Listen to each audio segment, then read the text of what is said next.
आप लोगों की सबसे अच्छी मैं बात बता देता हूँ। सबसे अच्छी बात पता है क्या है? जो चीज़ आपको अगले 3 सालों में करनी है, वो आप साथ के साथ करते चल रहे हो। सेल्फ स्टडी और रिवीजन में क्या फ़र्क है? हमने अपनी रणनीति के आधार पर 5-5, 6-6 नौकरियाँ एक बार में निकाली हैं, सोचिए। कोई ऐसी परीक्षा नहीं है जो हमने नहीं निकाली वन डे कॉम्पिटिटिव एग्ज़ाम में। मान लीजिए आपने मॉक दिया, मॉक में आपको पता चला टाइम एंड वर्क का क्वेश्चन गलत हो रहा है। तो गलत हो रहा है तो कोई बात नहीं, टाइम एंड वर्क का वापस से एक बार नोट्स रिवाइज़ कर लो और पीवाईक्यू वाली किताब से क्वेश्चन लगा लो। उसके बाद में टाइम एंड वर्क गलत नहीं होगा। तो हमें लगता है यहाँ पर कि हमारा जी सिलेक्शन है, कोई मैथ स्पेशल बैच लेंगे हो जाएगा, घंटा नहीं होगा, कुछ नहीं होगा। आप लोगों की सबसे अच्छी मैं बात बता देता हूँ। सबसे अच्छी बात पता है क्या है? जो चीज़ आपको अगले 3 सालों में करनी है, वो आप साथ के साथ करते चल रहे हो। तैयारी के कई चरण होते हैं। मैं आपको एक छोटी-सी बात बताता हूँ। मैं यहाँ पर क्यों थोड़ा-सा लेवल बढ़ा करके पढ़ा रहा हूँ, ठीक है? There is a reason behind everything. होता क्या है, हमें लगता है यहाँ पर कि हमारा जी सिलेक्शन है, कोई मैथ स्पेशल बैच लेंगे हो जाएगा, घंटा नहीं होगा, कुछ नहीं होगा। मैं आपको बताता हूँ क्या होता है। आप जब अपने लाइफ के फेज़ नंबर 1 पे होते हैं, ठीक है? फेज़ नंबर 1 कौन-सा फेज़ होता है? जब आप कोचिंग में होते हैं। तो जब आप कोचिंग ले रहे होते हैं, जब आप क्लास ले रहे होते हैं ना, उस समय मेरे भाई आपको यहाँ पर 8 से लेकर के 12 महीना लग जाता है। और क्या लग जाता है? तो खाली इसके अंदर में सिलेबस को पूरा करने में। इसके अंदर में यहाँ सिलेबस को पूरा करने में। इसमें मैंने यहाँ पर ये देखा है कि जैसे जो ऑफ़लाइन वाले बालक होते हैं, ठीक है? उनका सिलेबस ऑनलाइन वालों के मुकाबले बहुत लेट कंप्लीट होता है। क्यों लेट कंप्लीट होता है? क्योंकि एक तो ऑफ़लाइन में जाने में वक़्त लगता है, आने में वक़्त लगता है। तो जाने और आने का जो आधा और आधा घंटे का जो समय है 1 घंटा, वो यहाँ पर पिट जाता है ऑनलाइन वालों के मुकाबले। क्योंकि ऑनलाइन वालों को कहीं जाना नहीं है, कहीं आना नहीं है। 2 मिनट में मोबाइल में चीज़ें स्टार्ट की और वहाँ पर जो है चीज़ें शुरू हो गई। दूसरा ऑफ़लाइन में जो एक और वक़्त जाता है, वो ये जाता है कि कॉपी और पेन में नोट करने में। मास्टर साहब ने पढ़ाया बोर्ड पे, अब उसको कॉपी में बैठ के छाप रहे हैं। उसको छापने में फिर पहले तो 5 मिनट वो क्वेश्चन समझाते हैं, फिर 5 मिनट वो लिखने को देते हैं। बोलोगे आपको कैसे पता? हमने भी ऑफ़लाइन पढ़ाया है ना, तो हमें ये बात पता है। ऑनलाइन में अगर 1 घंटे में मैं 10 क्वेश्चन करा सकता हूँ, तो ऑफ़लाइन में 1 घंटे मेरे 7 ही क्वेश्चन होते थे, जिसके कारण ऑफ़लाइन का हमेशा सिलेबस डिले जाता है। और अगर वो टीचर डिले नहीं करना चाहता, तो नंबर ऑफ़ क्वेश्चंस को वो कम कर देता है। ठीक है? तो यदि आप ऑफ़लाइन में पढ़ रहे हैं तो आपको थोड़ा समय ज़्यादा लग जाता है और अगर आप ऑनलाइन पढ़ रहे हैं तो आपका सिलेबस अमूमन, क्योंकि आपके कई विषय होते हैं ना, आपके मैथ भी है, रीज़निंग भी है, इंग्लिश भी है, जीएस भी है और ये सारे सब्जेक्ट हैं, तो आपको यहाँ पर फ़ेज़ 1 कोचिंग में इतना समय लगता है। जिस बच्चे ने कोचिंग सही से की होती है, तो उसके बाद में जो उसका फ़ेज़ नंबर 2 आता है, वो मेरे भाई यहाँ पर क्या होता है? फ़ेज़ नंबर 2 होता है मेरे भाई सेल्फ स्टडी का, ठीक है?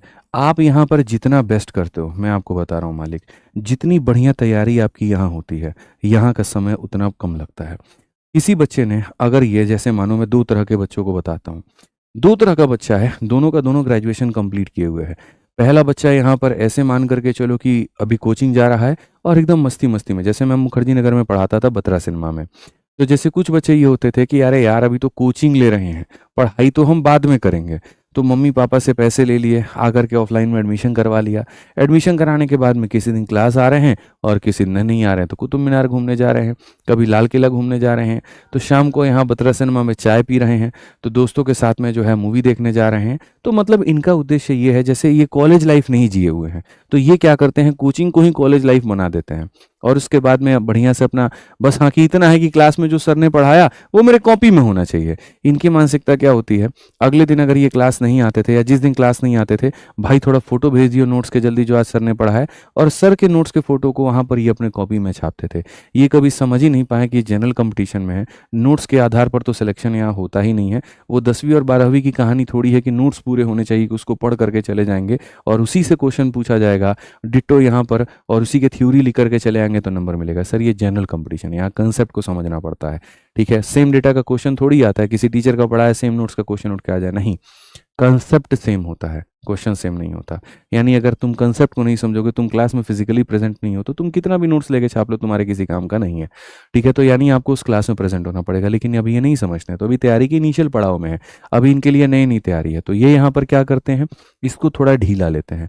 इसको ढीला लेते हैं, तो इस केस में जो यहाँ पढ़ाई को ढीला लेता है, उसको सेल्फ स्टडी में ना करते-करते गारंटी कहता हूँ 1 साल लगेगा ही लगेगा डिसेंट स्कोर तक पहुँचने में। लेकिन जिस बच्चे का माइंडसेट बहुत क्लियर है कि भाई मुझे अभी एसएससी करना है, एसएससी के बाद में मुझे यूपीएससी करना है, यूपीएससी के बाद में मुझे आगे किसी पड़ाव में जाना है, वो बच्चा यहाँ पर क्या करता है मैं आपको बताता हूँ। वो यहाँ पर इस चीज़ को बहुत डेडिकेशन के साथ में लेता है और सेल्फ स्टडी वाले मोड में आराम से वो 3 से 4 महीने में बढ़िया तरीके से जो भी इसके बैकलॉग्स होते हैं उसको क्लियर करता है। जब आपके यहाँ पर 2 फेज़ निकल जाते हैं, फिर उसके बाद में तीसरा फेज़ आपके अपने पढ़ाई का आता है और इसको हम लोग कहते हैं फेज़ नंबर 3। और ये फेज़ नंबर 3 मेरे दोस्त होता है रिवीजन का। यहाँ पर ये होता है सेल्फ स्टडी और रिवीजन में क्या फ़र्क है? सेल्फ स्टडी का मतलब यहाँ पर ये होता है कि आप यहाँ पर जो-जो टॉपिक आपके बाकी हैं, उन अधूरे चीज़ों को आप यहाँ पर पूरा करते हैं। जैसे मान लीजिए कि पढ़ाते वक़्त में मैंने पूरे गणित के 28-30 चैप्टर पढ़ा दिए। इसमें मान लीजिए ज्योमेट्री मैंने पढ़ाया और किसी कारण आप ज्योमेट्री नहीं पढ़ पाएँ, या हो सकता था कि उस समय आपकी कोई परीक्षा आ गई हो, कॉलेज का पेपर हो गया हो, कुछ हो गया हो, तो सेल्फ स्टडी मोड में आप उसको बैकलॉग को अपने क्लियर करते हो, ठीक है? अब जब यहाँ से पूरा-पूरा सिलेबस आपका खत्म हो जाता है, तब उसके बाद में आप आते हो रिवीजन में। इन जो मैं अभी आपको बता रहा हूँ ना, इसके अंदर में कई आपके सवाल छुपे हैं, तो आराम से अभी पूरी वीडियो को देख कर के तब उसके बाद में जाना। अचानक से मेरे मन में आया कि मैं डिस्कस कर लूँ, तो मैं कर रहा हूँ, हालाँकि बहुत कम मैं ऐसी चर्चाएँ करता हूँ, तो मुझे लगता है कि पढ़ाना सही है, लेकिन हाँ, ये भी बहुत ज़रूरी चीज़ है, इसके ऊपर भी बात करनी बहुत ज़रूरी है। अब जो तीसरा फेज़ आता है ना, वो होता है रिवीजन का। और रिवीजन भी सेम काम मैं बता रहा हूँ आपको। रिवीजन डिपेंड करता है इन दोनों के ऊपर में। जिस बच्चे ने बहुत यहाँ पर अच्छी कोचिंग ली है, बहुत अच्छे तरीके से कोचिंग लेते वक्त में, बैच लेकर के पढ़ते वक्त में ध्यान से पढ़ा, तो वो जब मॉक देगा तो उसके मॉक की स्टार्टिंग होगी 90 प्लस के मार्क्स से। जिसने थोड़ी कम पढ़ाई की उसके होंगे मेरे भाई यहाँ पर 80 प्लस से। और जिसने बिल्कुल ख़त्म कहानी करी है तो उसके मॉक में शुरू में 200 के पेपर में इतने नंबर आएंगे, 90 बटे इतना या फिर इतना यहाँ पे। अब जैसे मानो यहाँ पर ये जैसे बच्चा है जिसने अच्छी कोचिंग शुरू की, उसके 90 से इनिशियल स्टार्टिंग होंगे और यहाँ पर 5 या 10 मार्क्स के बाद में ही इसके 110 प्लस का स्कोर आना शुरू हो जाएगा। इसके भी उसी तरह से बढ़ जाएंगे, 100 प्लस आने शुरू हो जाएंगे और ये भी बंदा 70 आने लगेगा। लेकिन इसके बाद जब मार्क्स आता है बढ़ाने को लेकर के कि अब मार्क्स कैसे बढ़ेंगे, ठीक है? जिसकी कोचिंग बहुत अच्छी हो गई है, उसको कुछ नहीं करना है। उसको खाली अपना रिवीजन करना है, प्रैक्टिस करनी है, रिवीजन करना है, प्रैक्टिस करनी है। रिवीजन किताबों से अपने नोट से कर लेना है और प्रैक्टिस अपने पीवाईक्यू की किताबों से कर लेनी है। मान लीजिए आपने मॉक दिया, मॉक में आपको पता चला टाइम एंड वर्क का क्वेश्चन गलत हो रहा है। तो गलत हो रहा है तो कोई बात नहीं, टाइम एंड वर्क का वापस से एक बार नोट्स रिवाइज कर लो और पीवाईक्यू वाली किताब से क्वेश्चन लगा लो। उसके बाद में टाइम एंड वर्क गलत नहीं होगा। तुम्हें पता चल गया कि फिजिक्स में यहाँ पर जो है मेरा इलेक्ट्रिसिटी का क्वेश्चन गलत हो रहा है या यूनिट एंड मेजरमेंट का मेरा क्वेश्चन गलत हो रहा है। खाली एक बार वहाँ जाकर के देखे और यहाँ पर ये चीज़ तुम्हारी कंप्लीट हो जाएगी। यानी यहाँ पर जिस बच्चे की तैयारी बहुत अच्छी हो गई होती है, उसको जीवन में दोबारा आकर के पलट करके वापस से पूरा सिलेबस नहीं करना होता, उसको खाली करना होता है रिवीजन। और रिवीजन करते करते 110 के बाद 120, 120, 130, 140, 150, 160 तक लेकर के यहाँ तक ये चला जाता है। लेकिन जिसने शुरू में कोचिंग में ही ध्यान पे नहीं दिया, अब उसके ऑलरेडी 1 साल निकल गए हैं, उसके बाद सेल्फ स्टडी का भी 3-4 महीना उसने निकाल दिया है। अब जब यहाँ पर वो आता है तो कहता अपने आप से, यार मेरे को तो पढ़ते हैं ना 2 साल हो गए, पूरी दुनिया मॉक लगा रही है और यहाँ पर मैं अभी पढ़ ही रहा हूँ। एक काम करो, छोड़ो पढ़ाई, हम भी क्या कूद जाते हैं, मॉक लगाने में कूद जाते हैं। ये दुनिया को देख करके ये भी मॉक देने कूद जाता है। और जब मॉक देने कूदता है तो 50, 60, 70 ज़्यादा खूब खींचेगा ना, खूब ताकत लगा लेगा तो 100, 110 नंबर पे जाकर के अटकेगा। लेकिन उसके बाद में इसके स्कोर 110 से बढ़ेंगे ही नहीं। फिर यहाँ पर ये बालक सर्च करता है how to increase the score, और कहाँ सर्च करता है, इंटरनेट पे, यूट्यूब पे, कि मॉक में मार्क्स कैसे बढ़ाएं। ठीक है, इसको कभी किसी ने क्यों नहीं बताया कि बेटा तेरा सिलेबस ही पूरी तरीके से कंप्लीट नहीं था। इसको कोई ये भी बता दिया, क्या इसकी आंखें ये नहीं देखती हैं कि ये जब सिंगल डिजिट, इसका जब मॉक देता है तो मॉक में इसके जीएस में सिंगल डिजिट मार्क्स आते हैं, 5 नंबर आते हैं, 7 नंबर आते हैं, 9 नंबर आते हैं। क्या वो इस बात का सबूत नहीं है कि तुम्हारा 50 नंबर में ही 5 नंबर आ रहा है, तो तुम 200 नंबर में तो फाइट ही नहीं करते, तुम तो 150 नंबर में फाइट कर रहे हो। असल में कमी यहाँ पर क्या है, इस बच्चे को ये पहचानी होगी कि 200 110 आ रहे हैं, कितने में, 200 में। बट वास्तविकता यहाँ पर ये है 100 नंबर मैथ इंग्लिश रीजनिंग को मिला के है, 10 नंबर इतना है। ये 100 150 में आ रहा है और ये 50 में आ रहा है। यानी यहाँ काम करने की ज़्यादा ज़रूरत है, यहाँ काम करने की थोड़ी कम ज़रूरत है, ये समझो। क्या उसको ये नहीं पता कि वोकैबुलरी का बार बार क्वेश्चन गलत हो रहा है, इसका मतलब मैंने वोकैबुलरी नहीं पढ़ा। जहां बाकी लोगों ने वोकैबुलरी 7-7 हज़ार 8 हज़ार पढ़ा है, हमसे 1000 वोकैबुलरी भी नहीं याद है, हमें 1000 इडियम भी नहीं याद है। करंट अफेयर का हर बार जब हम मॉक दे रहे हैं तो क्वेश्चन गलत हो रहा है, तो इसका मतलब हमने तो करंट अफेयर जी शुरू भी नहीं किया है। स्टैटिक में अगर कोई हमसे आसाम का डांस पूछ ले तो हम बता देंगे, लेकिन पंजाब का पूछ ले, यूपी का पूछ ले, केरला का पूछ ले, कर्नाटका का पूछ ले तो हम कंफ्यूज हो जाएंगे। यानी ये सारी चीज़ों के ऊपर में काम करने की ज़रूरत है।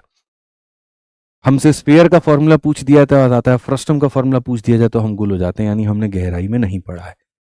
तो यही होता है कि इसीलिए बार बार मैं कहता हूं, इसके ऊपर में जितना काम करोगे, कोचिंग के समय में जितना काम करोगे, जितना बढ़िया तरीके से पढ़ोगे, सेल्फ स्टडी में भी टाइम कम लगेगा और यहाँ भी कम लगेगा। इसको जितना मजाक में लेके जाओगे, इसको जितना हल्के में लोगे, तो यहाँ दिक्कत तुम्हें यहाँ पर भी आनी है। और जब अच्छा खासा समय निकल जाएगा तो उसके बाद में तुम बोर हो जाओगे, तुम्हें मन ही नहीं करेगा वहां पर कि भाई मैं यहाँ दोबारा से पढ़ूं।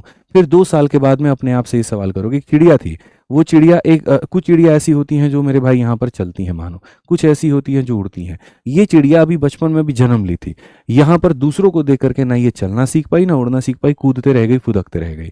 तुम्हें वो नहीं बनना मेरे भाई। यहाँ पर ये जो बढ़िया तरीके से मॉक में नंबर लेकर के आ रहे, इन्होंने अपने सिलेबस पर पकड़ बनाई है, किला बनाया है उसको, एकदम भेद तक। तुम इनसे जाकर के कोई भी डाउट पूछो, ये तुम्हारे डाउट बता देंगे। लेकिन क्या तुम इतने कॉन्फिडेंट हो कि कोई तुमसे आकर के डाउट पूछे और तुम उनको बता पाओ? नहीं हो। इसका मतलब अभी तुम्हारा सिलेबस कच्चा है, अभी तुमने तैयारी पूरी नहीं की है।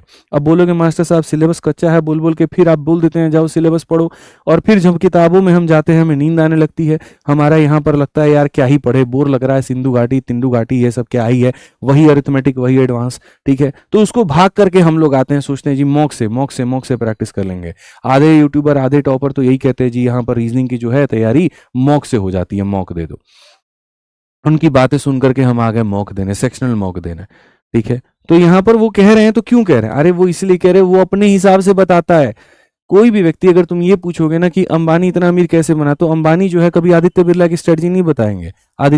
जो अंबानी जिस तरीके से आगे बढ़े वो अपने तरीके बताएंगे, और जिस मुकाम पर है उसके ऊपर बात करेंगे। तुम्हारे पास जेब में 100 रुपए हैं तो वहां से धंधा कैसे करना है वो अंबानी अब वो नहीं बताएंगे। 1000 करोड़ की बात सीधा करेंगे, 100 करोड़ की बात करेंगे।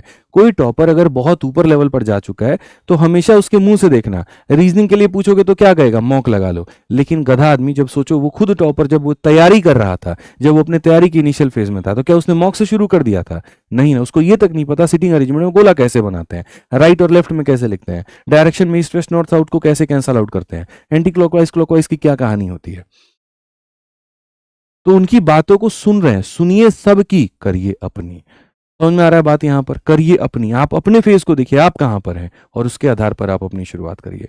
तो मेरा जो पूरा कहने का मेरे भाई तात्पर्य था वो ये था कि अगर आप यहाँ पर ये जो सक्सेस की ग्राफ है, यहाँ पर जब देखते हो ना, फेज 1 से फेज 2 यहाँ पर ऐसे जाते हो, फिर फेज 3, फिर फेज 4। तो अगर आप यहाँ से बच्चों यहाँ जाना चाहते हो ना, तो याद रखना आपको ये चीज बहुत एकदम ऐसा बनाते चलो ना कि इसको एकदम कर लिया तो वापस नहीं आना। इस मुकाम पर पहुंच गए तो बेशक थोड़ा धीरे हो जाएंगे, एकदम से ऐसे नहीं जाएंगे, ऐसे जाएंगे, लेकिन नीचे आने की जरूरत नहीं पड़ेगी। जिस चीज को एक बार कर लिया, अगर एक बार सिलेबस कर लिया तो दोबारा फिर आकर के फिर पूरा सिलेबस नहीं करना, खाली रिवीजन करना है।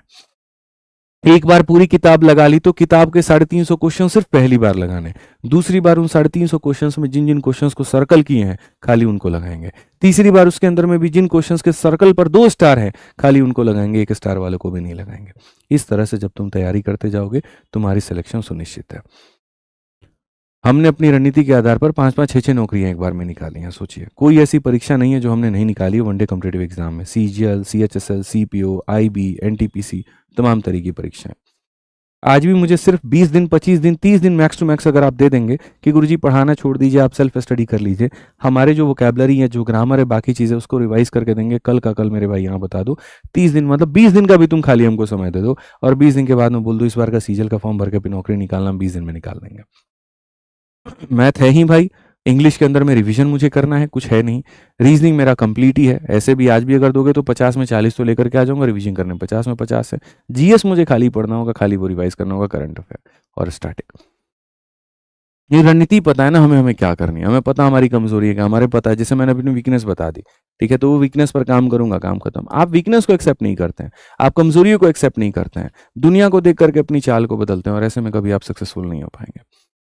पढ़ते वक्त में भी क्लास के अंदर में आपका दिमाग 10 जगह भटकता है, ये भी कर ले वो भी कर ले, उस मास्टर का वीडियो आ गया वो देख लेते हैं,